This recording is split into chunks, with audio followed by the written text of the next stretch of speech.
Hello, welcome to another episode of Fusing the Unfusable. And this is exactly what Apex Fusion is doing for more than a year, preparing something that will be launched very, very soon. And this is why we have Chris Greenwood right from UK in our studio in Dubai, because this was very, very important. Hello, Chris, and welcome to our studio. Hi, Ivan. Thank you for having me. Of course, it's always good to meet you, but you are bringing some big news about Apex Fusion, what is going on, what stage it is in, and it is very exciting. Yeah. But before that, let's jump into the 2025. It is the year of crypto, as they call it.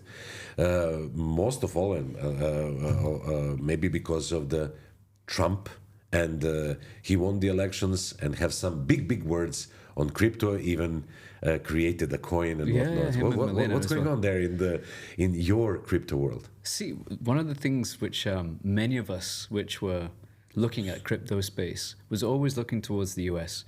Before Trump, there was actually an anti-crypto army, if you can believe it or not. Really? Within the government, who were looking to crack down on founders' projects within the US and give heavy penalties and even imprisoning people based on whatever they were deciding. So basically, the overall government sentiment was anti-crypto. With Trump, part of his manifesto was pro-crypto, in simple terms. So now that he's in office, now that he's here, he said, we will make America the crypto capital of the world. So very bold statement, but basically that gives a great legitimacy to the whole of the industry. So whereas before, many organizations were having to protect themselves against maybe attack from regulation or various other factors, now it's likely we will have some regulatory framework through which crypto companies can operate in America. And obviously, if people are operating in America, that benefits the rest of the world. That sounds exciting. He, like politicians, they always say, "Oh, I will do crypto," and then crypto voters go and vote for him. But this guy, the president of the United States, he created the coin. I mean, he had Trump coin, there was Millennia coin as well. Millennia coin, yeah. So, I mean, so it is. He deeply wants that. Like he's making it the crypto year. Yeah, and that conferences where his representatives, even his son has been coming, they've been making it clear. No, Trump cares about crypto. They strongly believe that this is a way of the future. Okay, and then. You're in crypto for so long, but how the market react to these new circumstances in US? See, sentiment immediately shifted. So as soon as it was announced by Trump, and as soon as he came into office, you've seen an uptick in most of the value for a lot of the crypto. Plus now, many people are rushing to have their projects in place launched because of this sort of great sentiment. I mean, Apex Fusion is one of them. I mean, for us, for many people that we speak to, 2025 is considered that will be the year of crypto. It's always the question in your mind, is now the right time? Is now the right time? Or have we missed the boat? But from our perspective now, I don't think there can be a better political environment or support for crypto than there has been. And you see a change in the market as well. You see a change in the industry. Whereas now, still you have this meme coin culture, which is sort of a big hype, pump and dump. There is a growing recognition that there has to be some regulation put in place. Like in Europe, for example, they launched the MiCA framework. So that's in action. And because of that as well, USDT, Tether, was delisted from many exchanges because it wasn't seen as having the assets back to it, which it said it did. At least it wasn't providing the audits. So they said, okay, well, if you're not going to provide the audits, then you have to come off the exchanges. So when you see those changes taking place within legislation and regulation, it's a sign that the industry is maturing. And with the US also taking a strong position, I mean, that just adds more weight to the whole industry, which is good. You mentioned regulations, and you mentioned you will mention compliance, I'm sure. Yeah. And Apex Fusion, from a get-go, from the first moment, took the highest road when we talk about regulation and compliance? This was definitely one of the principles. I mean, the team that's come together, you have to look at the weight of the collective experience of the team. Many people have been in this industry for decades. They've been involved in projects. Myself, I was involved in Cardano right at the pivotal time when we launched Shelley, the staking protocol. Also, many of the other team have been involved within the Ethereum side and various other projects. So we've been in the industry for some time. We understand the state. We understand what it takes to be successful. And at the time, recognizing that there was a very strong anti-crypto sentiment, we wanted to ensure that Apex Fusion was as legitimate and as compliant that it possibly could be at the time, because this is a changing field. You know, what is there compliant, this month? It might shift in 6 months' time. So it's a constant thing you need to be on top of. And you will be following that. Like, it's not like you will be So for us, we didn't. This isn't a project which is just to try and create some value and then disappear. This is something we want to create a foundation so that the power of the technology, the power of the people coming together, can unlock and unite Web3 for everybody. So in order to create a solid, stable foundation, we ensured that this is as compliant by design as possible. And for that, we received a ruling of a utility token classification from the Swiss authorities, where our foundation is registered. So, and I think actually we were mentioned in an article that was published recently in one of the news outlets about this. So for us, that was very important from the beginning. And now we have that foundation. It means that it's a weight off people's minds for the projects who will be coming onto Apex Fusion that, as a token, as it's available, this is compliant in many areas. Okay, you brought another question. When it's available? Because we can mention now that do you have the date? How you decided to go with the token being available, let's say? Yeah, okay. Because there are several ways, is it? Yeah, I'm happy to share this actually. Because, no more ICOs. Because although 2025 is considered, the year of crypto, we concluded that. Arguably, and I definitely have a vested interest, but I would say that Apex Fusion is one of the projects that people should be looking at for 2025. When you decide a launch date, you have to look at what capability you're looking to provide in terms of a product and when will it be ready. Now, for us, it was very important that we took a phased approach. So our architecture and our ecosystem, it's not just one chain. It's tri-chain architecture. So we're having a very stable layer 1 chain on which only settlement takes place. And that's built on UTXO tech, basically the Cardano tech. Yeah. Then from that, we have a reactor bridge, which also bridges to a more high-performance, speedier version of a UTXO chain for DeFi, dApps, and all that type of thing. And also we have a Nexus chain, which connects the EVM communities. So essentially, Apex Fusion, if you wanted to simplify it, we are uniting or bringing together Bitcoin and Ethereum. Bitcoin from the perspective of UTXO, the model that it uses, and Ethereum from the point of view of EVM. Now, because we're in it for the long term, we're building up step by step. So when you put this project together, of course, if you try and do everything at once, sometimes you can achieve it, but it's more practical to go step by step. And because we want people to come in early, be the early adopters and create the foundation of understanding what the project's about, we first had to deploy Prime, which is our layer 1. Now, Prime is supported by a proof of stake protocol. So this is different from Bitcoin. Bitcoin is proof of work. So if you imagine there's a chain and you want to put data onto the chain, a block, in order to put that onto the chain, proof of work requires you to solve a puzzle. Mining, essentially, which gets cryptographically harder and more labor intensive. So Bitcoin, at one point in time on your laptop, you could mine Bitcoins. Now you need massive server farms, water cooled, all this type of thing in order to get that back. And obviously there's a value. Whereas proof of stake basically says you have various pools, and depending on how much of the tokens that you have, it gives you your probability of, in this selection process, of writing a block to the chain. So it's like rolling the dice almost, so or some sort of like random generator. So if you have, say, 10%, then you have a 10% chance that you'll write it and get a reward for this. So much less resource intensive and very secure from the point of view of game theory and all that type of thing. So coming back, how we decided to launch, we have Prime established now. We have about 120 stake pool operators already running and validating the chain before the token is available on an exchange, because we want to prove the functioning and the decentralization of the chain ahead of an actual token launch. So now we have 120, and actually just before this, we went across one of the epoch boundaries, which means another 70 pools have started generating blocks and earning rewards now from the delegation that the foundation has given them. So it's happening. So basically, it is live. It's live, and it's been live for the past few months.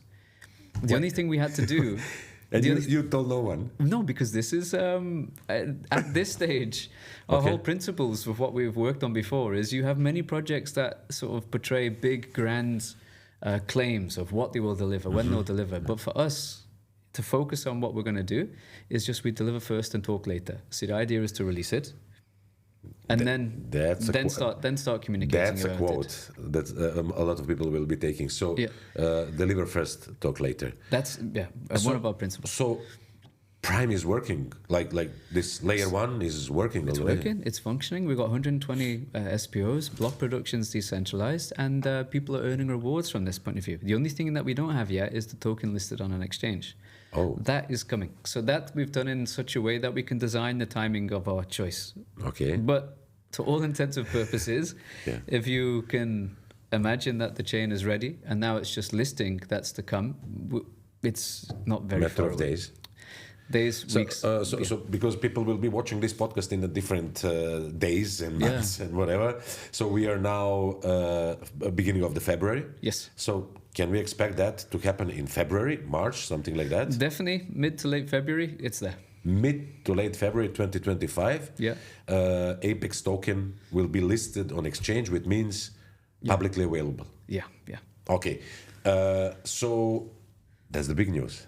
It's very big news. Very big news. But the specific date will be announced in coming time. But Q1 basically we're aiming for. Yeah. Okay. Q1 definitely the token will be there, delivering something that was preparing for a long time. Yeah. You mentioned 120 SPOs. Yes. So how come that chain or network that young has 120 SPOs interested in being the SPOs of the chain? See, one of the benefits that we have is actually we're taking proven tech, battle-tested tech from the Cardano community. So the way that the foundation and the infrastructure layer is provided is decentralized through stake pool operators. They're very key members of the community who actually have infrastructure, and they run nodes which support the chain, essentially. So there was one benefit that some people are familiar with this. So already they understand the value of what it means to run a stake pool operator. Some people are just generally interested. But also our whole approach actually is based on meritocracy. So we do have possibility to reward and incentivize people based on their contribution. Eventually that'll be captured in a reputation system. But to begin with, the first people who are coming on board, or the first, members of the community, are stake pool operators. So the foundation, which is the sort of independent Swiss entity, which has responsibility for the stewardship of Apex Fusion, decided that we would incentivize this stake pool operation by delegating stake to the stake pool, so that the people who are involved early, that are giving their time, giving their energy, giving their resources, because there is a cost of running these stake pools, that they're rewarded in a good way through tokens to support the network. So that has also drawn in people, because when they look at the numbers, they understand this is actually a good deal.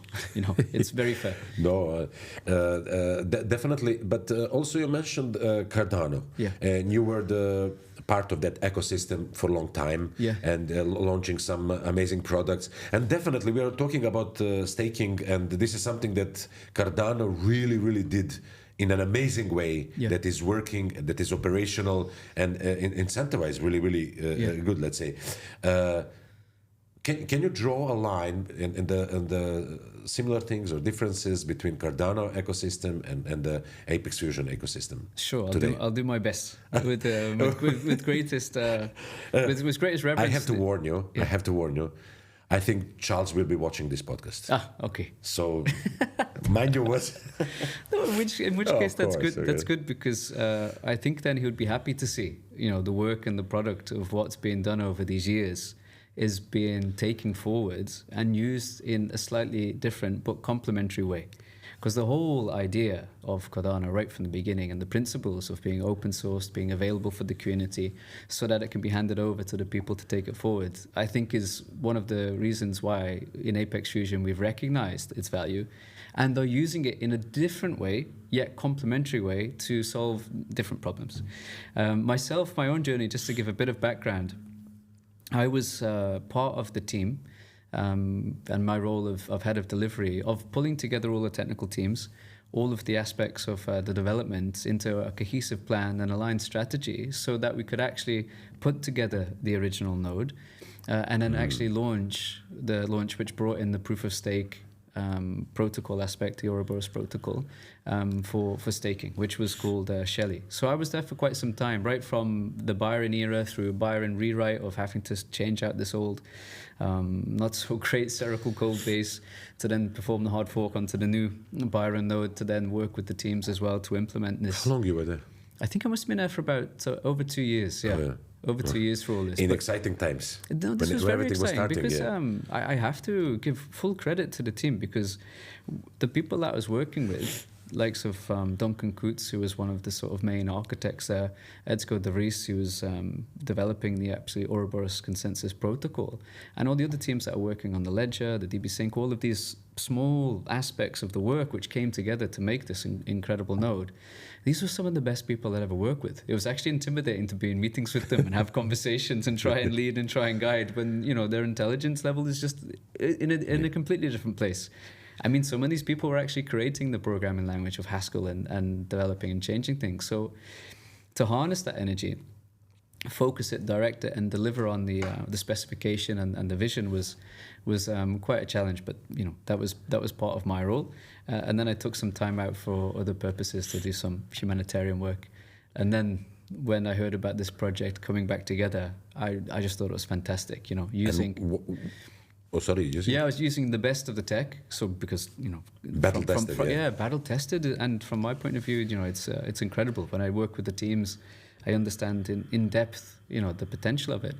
So uniting that, along with the EVM space, and then also with the clear vision on how we sort of progress and build out an ecosystem in different dimensions, areas, I just thought it was fantastic. I had to be here. So you mentioned a lot of good things about Cardano and Apex Fusion. So what is different now in Apex Fusion comparing it to Cardano? See, one I think is when you look at, I think from an Apex Fusion perspective, what we distilled it down to, if you take away, the various noise and things that you might see on Twitter and things like that, when you boil it down to the tech, this is what we looked at first, the battle-tested technology tech stack. And when you look at this proof of stake Ouroboros consensus protocol, it's one of the most secure that you can have. It's one of the most secure and also in a way scalable. So having that as a foundational layer, which is just focused on settlement, was very attractive when you then can also combine that with Ethereum, which is a much more, I can say, widely adopted standard with various different applications, dApps, and et cetera, and things like this. So being able to unite these two ecosystems was our goal, because beyond what people might think of what's good and what's bad, everything has its strength. Everything has its weakness, just like individuals, just like people. We all have good sides, we all have bad sides. But when you just focus on the positives and look at how you can harness that, come together in collaboration, you're probably, and what we're expecting and what we're already seeing, going to create something much more valuable than what you would be doing if you were just in this tribalistic nature and attitude of finger pointing, okay, we're better than them, they're not so good, etc. So the idea was that when you take the community, it's fantastic. And these are the positive points. When you also take the community of EVM, these aspects are fantastic. And these are the positive points. You put both of them together, and the sum of that is greater than the individuals. As most people will know in sort of in their own lives, when you have like better collaboration with people with different ideas, rather than animosity, great things come. So what I understood, and I'm sure that our audience also understood, you're taking the best of both worlds and bringing it to one ecosystem. That's our intention, yeah. But what's the value there? Like, what the world is getting with Apex Fusion? Like, what's the core value? You're mentioning values all the time. What's the core value that the world will get from Apex Fusion? Yeah. See, one of the things which is a challenge, say, in various communities now, if you look at the Ethereum community as well, is the proliferation of a variety of L2 chains, which in some way, shape or form are competing with the L1 Ethereum. Yeah. So this is a challenge in a way. So what we've provided here actually is a neutral layer 1 on which these various other chains can be connected to so that they're not in competition. This is one clear value proposition that's here. And then to go into the details of the various different applications, we have broken it down into a number of personas. So for example, on the UTXO side, our chain vector is much more highly performant. So transactions settle much quicker. There's a much sort of higher throughput. And the way that we've tuned and enhanced that means that it's much more suitable and robust for DeFi products. Mm-hmm. So these will create much more powerful ecosystems for the various applications, dApps, businesses, and economies, which will grow on top of this. So, and that's what's emerging at the moment. Yes, and you were mentioning Cardano ecosystem, you were mentioning Cardano team. Can you tell us a little bit more? I know that you're starting your meetings at Apex Fusion, how overwhelmed and you are with the team, and how this team is really doing magical stuff. Can you point out some of the strengths of that team, or maybe some people from the team and so on? Yeah, what I've liked about Apex is the team, basically. So most people have come from an experienced background within this industry for quite some time, which means they've been through many of these cycles before that you can experience in the crypto space. They're also experienced in what they've done before with the tech stack as well. So most people have come from the various products that are there. And everybody has an aligned sense of vision, purpose, etc., which means that work within the team is very frictionless. You know, we're very clear on what we need to do.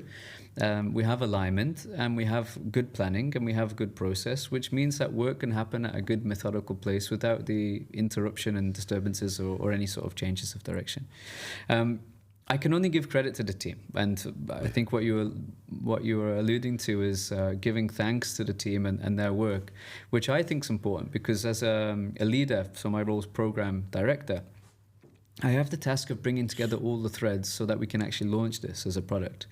But basically what I'm doing is making sure that there's good coordination, oversight, alignment, and they're coming together at the right time, so keeping a track of the critical dependencies, etc.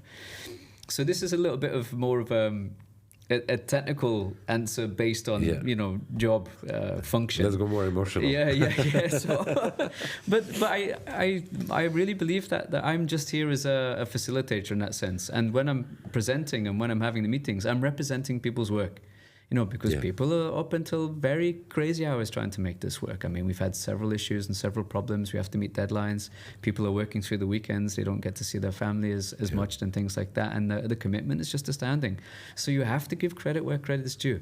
I mean, I've become proud of that because all of us are sharing the same feeling at this time, that this really is a project of 2025 and potentially the entire blockchain community, crypto community. So the fact that people are giving so much time, giving so much energy, and we're sharing together in this enthusiasm and vision makes it very easy to do my job, because it's not like you're having to pull people to do work and stuff like that. It's simply just giving people good guidelines and good guidance, and they're off doing their own thing, contributing in their own way. You mentioned again 2025, the year of crypto. We agreed at the beginning of this conversation. It is the year of crypto. But what does it mean in a technical way? We are still waiting from some global adoption of the blockchain we see that Trump said that the US will be the leader in crypto, lead the world in crypto. We know that United Arab Emirates are already doing amazing stuff, maybe now the existing capital of crypto. But where we will have the mass adoption of the crypto, is this the year? Like will it happen this year or in the next few years? See, I think you have to take it step by step in some ways, and also look at the various industries, because I think what's happened recent times, reputable, established financial institutions have recognized the value of this as an actual genuine investment. You know, it's an actual asset that people can have. So the fact that step one. that ETFs have been created around Bitcoin and other products, the more sort of known, is a step forward. Next is probably the same thing will apply to some of the altcoins, of which there's hundreds. Yeah. So from the financial markets, treating it as an actual asset and creating various investment products around this is one area. The next is then adoption. Now, why is adoption useful? Now, crypto, blockchain has various uses. You know, the typical ones that people know about is supply chains. You know, the traceability, track and trace, and things like that, and various others. There's also many DeFi products.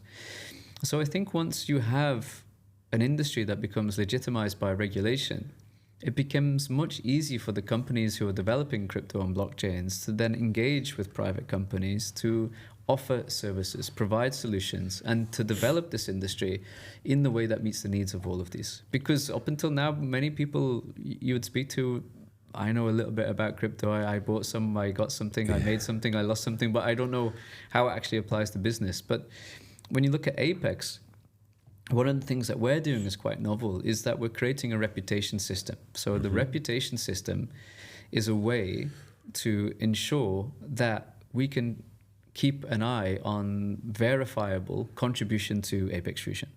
Traditionally, many chains, when they wanted to engage the community, they announced an airdrop and they just distributed tokens or whatever else to various wallets around the world. Yeah.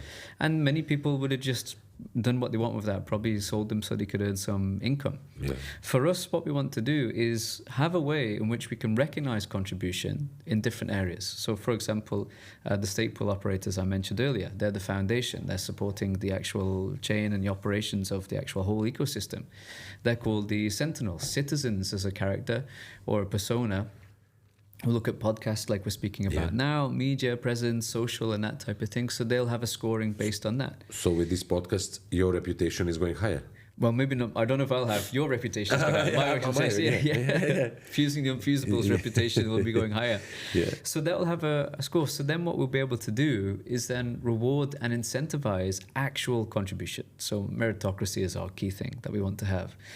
So when you have that type of ability, also with ZK proofs, so you don't actually give away your sort of full identity, these type of solutions can become quite novel and useful for various organizations and industries as well in the time to come. So that's the adoption of the blockchain, and how Apex Fusion is helping this general adoption of the blockchain. Yeah. You mentioned tribalism, and now detribalize the blockchain. Yeah, so is it helping the mass adoption of blockchain? See, from our perspective, we'll be taking this in various phases. So we're here for the long haul, basically. And that's why we set up a foundation in Switzerland. That's why we've taken this steady early adopters approach to launching just one chain first so that people can come on board, they can have the token, we have staking, etc. One of our mandates, and it might be useful just to give an idea of how the project is split up. The Apex Fusion Foundation is located, registered in Switzerland, purely as a foundation, actually, as a non-profit entity. So it has its council, it has its operating team, etc. And in its mandates, one of them is the development on the propagation of the Apex Fusion ecosystem. So that is in various levels. Now, to begin with, what we're doing by uniting these communities, especially the chains of UTXO and Ethereum, is we wanted to bring in the best dev teams. So our first call was to make good partnerships with people so that Apex Fusion as an ecosystem is not just one development team. Actually, we have one of the largest combined development communities in the space, and reputable, like credible, established development entities or underneath Apex Fusion.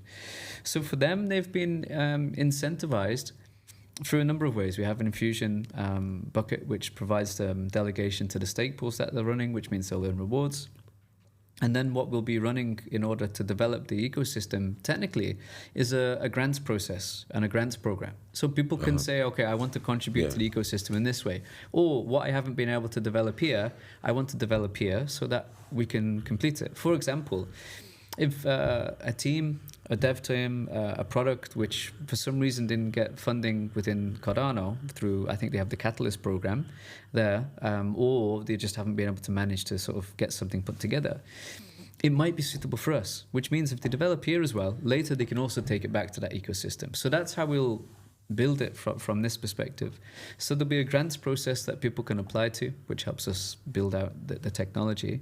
And also part of that will be a scope of education as well. So educating businesses, educating people, educating youngsters about how technology, in particular blockchain, can be used. So if anybody wants to jump on an Apex Fusion train, yes. who are the people? You mentioned SPO so many times, stake pool operators and developers, is it? Yeah. So how can particular people jump on a train of Apex Fusion? Because everybody knows when something is envisioned to be big and large, it's always good to be one of the first people that jump on the train. Yeah, definitely. Which in some ways is why we've taken this strategy, because there's many ways that we could have looked at this launch. What we've done now is we're launching somewhat in a soft way. Basically, those who know. That's the key thing. And basically, most of the people who know are coming over from... So if you know, do your stuff. Like if you don't know... I mean, because people understand Cardano is a credible blockchain and a credible crypto. It's a thriving ecosystem when you look at it. This phase is really for the early adopters. It's for those people who want to get into a project early, that understand the value of being in something for the long term. And so because it's a little bit of a soft launch without the sort of the typical pump and dump hype that you see in the industry at the moment, it's going to give people a chance that can be with us for a long time. And then because they're part of it, we can share in the value together. That's amazing. And one more thing, you mentioned reputation score. Reputation score is there, like it's up and running, and people can start gaining their scores. Yeah, this is fantastic. Actually, what we've done, if you look at everything which we wanted to deliver from the point of view of the light paper, which talks about everything in a very comprehensive and short form, that's all been deployed onto the testnet. So tech has actually been developed. And then from the reputation system in particular, we had quite a novel way of engaging people through an earlier Telegram mini app. So using Telegram, we had this engagement model which allowed people to answer quests, learn a little bit about Apex, earn points. And then we've also launched the reputation system, which in there has various different types of quests for people to add their socials or post, or if you want to become more, in a certain category, run an SPO and that type of thing. And so what we'll be looking to do is package that at the first version so that people can have their score. It's available on mainnet, and then through that we'll be able to reward and incentivize people as well, because score will give you reward essentially. So it's been proven, it's on testnet. We now have a small elite batch of people who wanted to come and prove it with us, of about 160 people that have been running this as a pilot for some time, and at the end of the month it'll be there, probably available in a different form, and then soon on the mainnet. Chris, thank you very much for this conversation. Is there anything else that we didn't mention during our conversation that you want to emphasize now? Because as we mentioned, it is the year of crypto. It is the year of Apex Fusion, because in the Q1, definitely the token will be available. The systems are already in place and working. Yeah. Is there? We mentioned reputation score. We mentioned SPOs. We mentioned team, and anything else maybe? I think the only thing I would finish on here now, that if people do have the time and interest to look into something that has a little bit more depth from all of the noise that's currently happening in the crypto space, I think they would find Apex Fusion interesting. From the point of view of philosophical aspects, what we're trying to do now, and also from the point of view of how we're using the existing tech in a novel way. That's really a good note to finish on. And thank you very much, Chris, for being here. And I'm sure there will be a lot of more conversation about Apex Fusion in 2025 and the years to come. Thank you. Thank you.